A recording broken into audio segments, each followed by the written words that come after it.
श्री स्वामी समर्थ। एकदा राजाने पंडिताला 3 प्रश्न विचारले।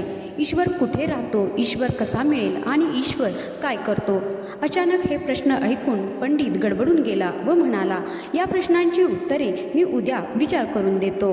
पंडित घरी पोचला तेव्हा तो खूप उदास होता। ती उदासी पाहून त्याच्या पुत्राने विचारले असता पंडित म्हणाला, मला आज महाराजांनी एकावेळी 3 प्रश्न विचारले आहेत, त्याची उत्तरे मला सुचत नाहीत व उद्या त्याची उत्तरे मला द्यावी लागतील। पंडिताच्या मुलाने म्हटले, पिताजी मला उद्या दरबारात घेऊन चला, महाराजांना मी त्यांची उत्तरे देईन। पुत्र हट्ट बघून पंडित दुसऱ्या दिवशी त्याला दरबारात घेऊन गेला। पंडिताला पाहून महाराजांनी म्हटले, काल विचारलेल्या माझ्या प्रश्नांची उत्तरं दे।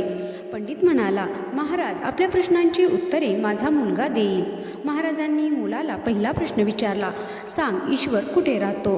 त्या मुलाने विनंती केली, महाराज 1 पेला दूध साखर घालून आणा। दूध आणल्यावर त्या मुलाने विचारले, महाराज दूध कसे आहे? महाराजांनी दूध चाखले व म्हणाले, गोड आहे। परंतु महाराज यात साखर दिसते का? महाराज म्हणाले, नाही, ती दुधात विरघळून गेली आहे। बरोबर महाराज, तसा ईश्वर सुद्धा जगात सर्व ठिकाणी आहे, पण जशी साखर दुधात विरघळली आहे तसा ईश्वर सगळीकडे असून तो दिसत नाही। महाराज आनंदित होऊन म्हणाले, मग सांग ईश्वर कसा मिळतो? तो पुत्र म्हणाला, महाराज थोडे दही मागवाल का? महाराजांनी दही मागवले। मग पंडित पुत्र म्हणाला, महाराज यात लोणी दिसते का? महाराज म्हणाले, लोणी तर यात आहे, पण मंथन केल्यावरच मिळेल। तो पुत्र म्हणाला, महाराज देवाचेही असेच आहे, त्यासाठी मंथन साधना तपश्चर्या करावीच लागते। मंथुनी नवनीता तैसे घे अनंता। महाराज खुश झाले व म्हणाले, आता अंतिम प्रश्न, ईश्वर काय करतो?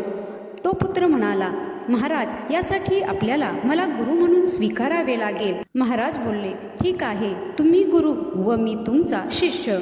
पुत्र पुढे म्हणाला, महाराज गुरु तर उच्च स्थानावर बसतात व शिष्य खाली बसतो। महाराजांनी सिंहासन खाली केले व स्वतः खाली बसले। पंडित पुत्र स्वतः सिंहासनावर बसला व म्हणाला, हे आपल्या अंतिम प्रश्नाचे उत्तर आहे। महाराज म्हणाले, म्हणजे काय? मी समजलो नाही। तर तो पुत्र म्हणाला, महाराज ईश्वर हेच तर करतो, त्याने ठरविले तर तो क्षणात राजाचा रंक व रंकाचा राव करतो।